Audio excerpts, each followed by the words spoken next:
Oh,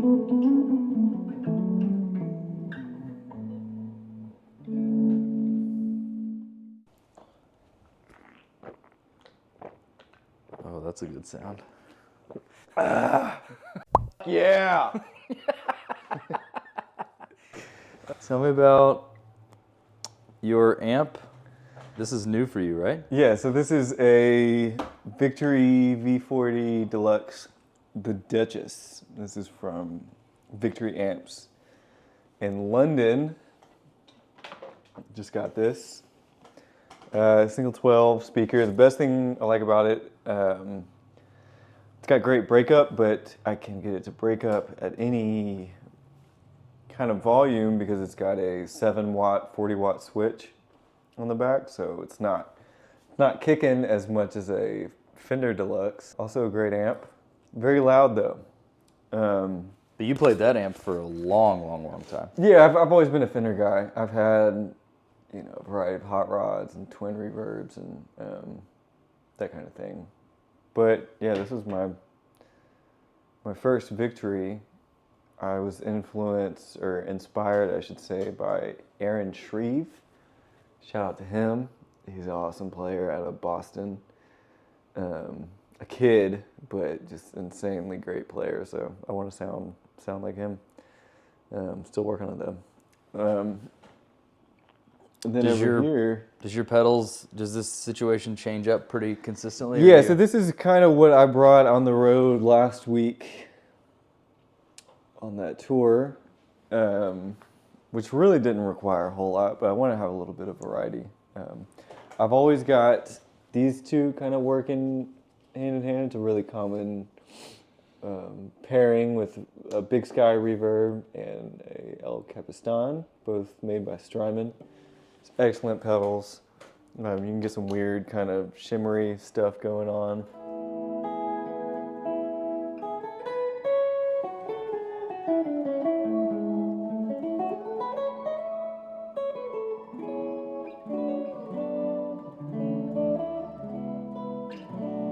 Kind of sounds like a little choir of angels behind you, but also just gets really good reverb sound. And then these kind of working hand in hand. If you're playing CCM, perfect.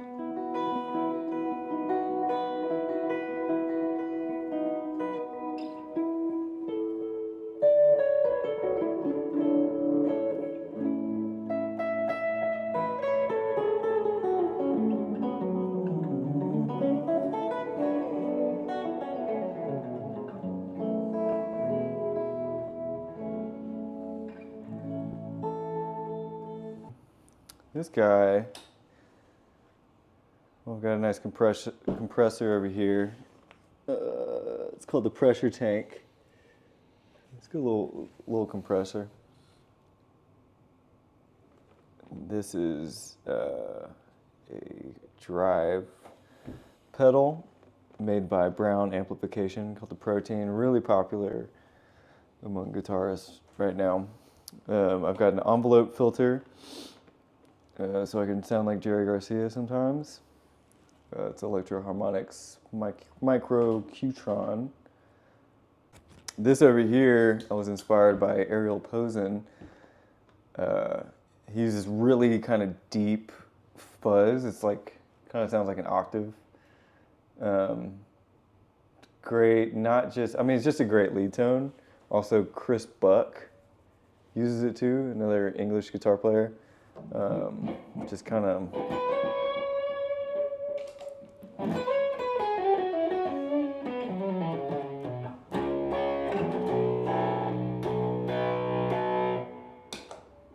right, you kind of get that low stuff coming through.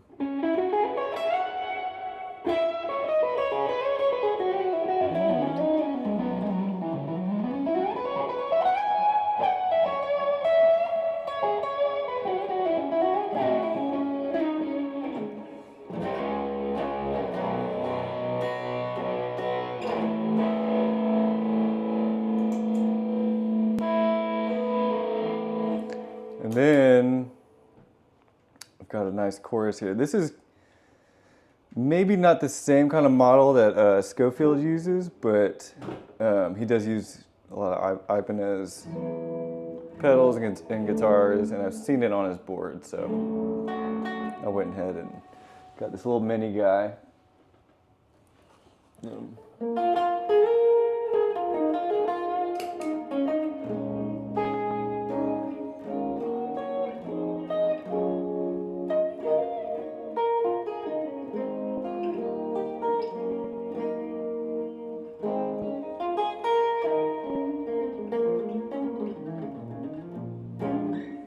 Yeah. Will you tell me about your guitars? So this is what I mean, probably use the most nowadays. It's a Gibson 335.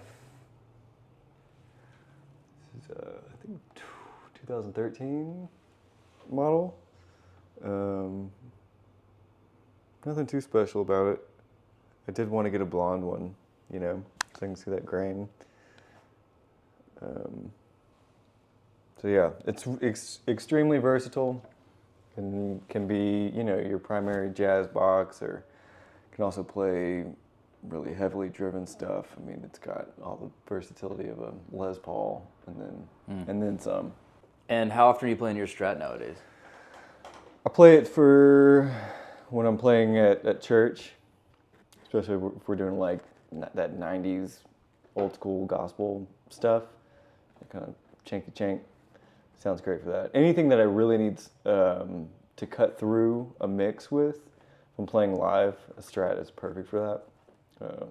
Usually, you know, for rhythm sounds. You played that Schecter for so many years. It's funny. I go through guitars and sell them and get something else, but I got that when I was 15 years old, and it. Yeah, I played it for a while. It's kind of like a PRS style Schecter. Gonna have a bass.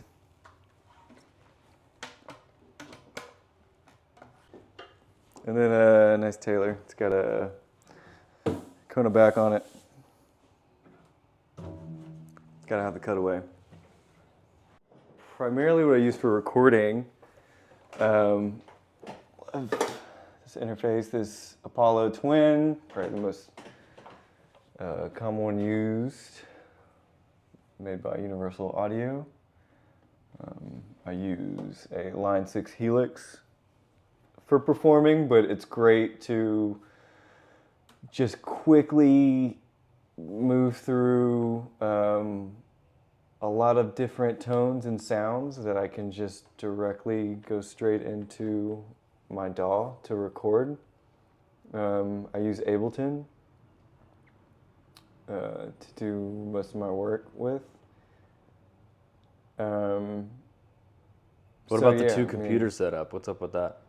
This is just an extra monitor. If this, you know, just so I can see what I'm tracking a little easier. So you mostly work off the MacBook? Or? Yeah.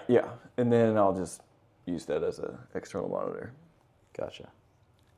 Especially if I have people here recording with me, you know, they like to see what's going on sometimes. Mm-hmm. And then just pretty basic M audio monitors. I definitely need to step up my monitor game, my sub game. And then I've been using this Aventone CV12 microphone for vocals. I've also been trying it out with my amplifier as well, kind of combining that with a Shure 57 to kind of get a good stereo sound when I'm recording here.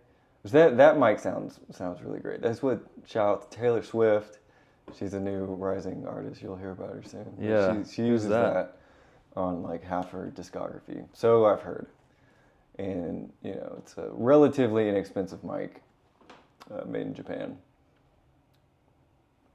That's based off the C12 tube mic. So I got the tubes over here. I think sounds great. And then, you know, just typical MIDI M audio keyboard.